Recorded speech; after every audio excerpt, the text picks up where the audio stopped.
મારું નામ વર્ષાબેન છે. આ મારો ભાઈ છે નાનો, અને અમે વિરમગામ રહીએ છીએ લાકડી બજારમાં.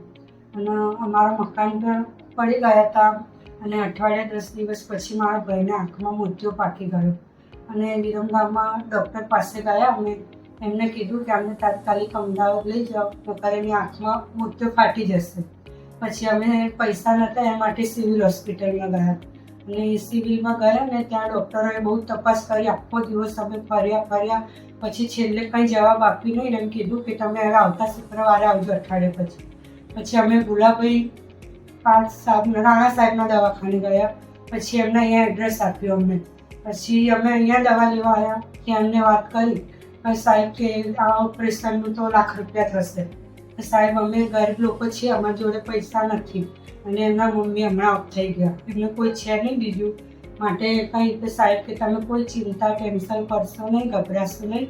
હું બેઠો છું, એની આંખ નહીં ખોવાય એટલી જવાબદારી. અને તમારી જોડે જ્યારે પૈસા આવે ત્યાં થોડા હપ્તા સિસ્ટમ કરીને આપજો. અને એની આંખનું સરસ થઈ. એની આંખની કંઈ આશા નથી. ઓપરેશન કર્યા પછી બી દેખાવાની કંઈ શક્યતા નહીં, રોશની નહીં આવે. સિવિલમાં બી એવું જ કીધું હતું. પછી આ સાહેબે ઓપરેશન કર્યું ને, અને તરત જ પટ્ટી ખોલી, તરત જ એને રોશની આવી ગઈ. અને જેમ દિવસો ગયા ને એમ બહુ 2 મહિનામાં તો એકદમ ક્લિયર થઈ ગયું. જે સાહેબે નહોતું વિચાર્યું ને એ થઈ ગયું. સાહેબ કે 100% વિચાર્યા હતા ને એની બી ઉપર જતું રહી દેખાવાનું. એટલે સાહેબનો બહુ જ આભાર કહેવાય. અને ગરીબ માટે સહાય કરે એટલે સાહેબ બહુ સરસ. અને દવાખાનામાં સ્ટાફવાળા બી બહુ સરસ છે બધા.